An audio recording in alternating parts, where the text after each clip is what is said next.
Assalamualaikum warahmatullahi wabarakatuh. Perkenalkan saya Muhammad Asy'ari dengan NIM 2310 1102 1000 Di sini saya ingin menjelaskan kembali mengenai materi yang telah dipresentasikan sebelumnya, yaitu fonologi.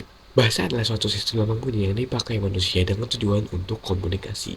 Jadi pada hakikatnya suatu bahasa itu mempunyai ruang lingkup dan tujuan yang mana mau meningkatkan kemampuan seseorang untuk mengungkapkan pikiran dan perasaan menggunakan bahasa yang baik dan benar.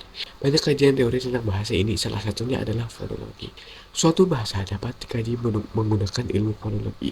Secara umum, fonologi lazim diartikan sebagai kajian linguistik yang mempelajari, membahas, membicarakan, dan menganalisis bunyi-bunyi bahasa yang diucapkan oleh alat ucap manusia.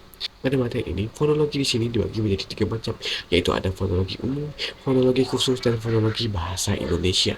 Yang pertama ada fonologi umum. Fonologi umum adalah ilmu yang mempelajari suatu bahasa secara umum, yaitu tanpa memperhatikan apakah suatu bunyi bahasa ini ada di daerah tertentu atau pada suatu bahasa tertentu. Yang kedua adalah fonologi khusus. Fonologi khusus di sini mempelajari ilmu yang mempelajari suatu bahasa tertentu seperti bahasa pada suatu negara atau bahasa pada suatu daerah tertentu. Yang ketiga adalah fonologi bahasa Indonesia, yaitu ilmu yang mempelajari bahasa Indonesia dan menemukan sistem fonemnya. Selanjutnya adalah ruang lingkup fonologi. Kajian ilmu fonologi terbagi menjadi dua, yaitu ada fonetik dan fonemik. Fonetik mempelajari bunyi-bunyi bahasa yang diucapkan oleh manusia, bukan hanya menjelaskan jumlah-jumlah bunyi saja. Fonologi juga menjelaskan dan merumuskan kekhasan bunyi-bunyi bahasa tersebut.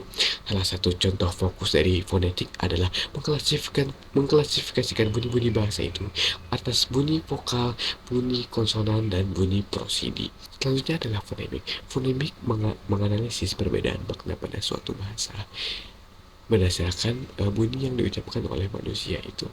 Salah satu contoh fokus dari fonemik adalah menemukan dan mencari uh, bunyi-bunyi bahasa yang berperan sebagai pembeda antara satu kata dengan kata yang lain berdasarkan maknanya. Selanjutnya adalah fonologi dan disiplin lainnya.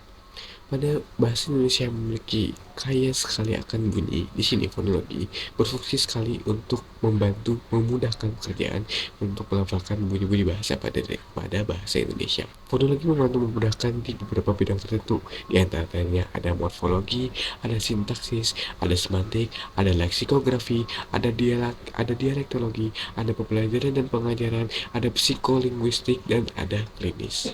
Sekian penjelasan fonologi secara garis besar dari saya. Saya ucapkan terima kasih kepada dosen pengampu mata kuliah fonologi bahasa Indonesia ini, yaitu Ibu Dr. Nur Cahaya MPD.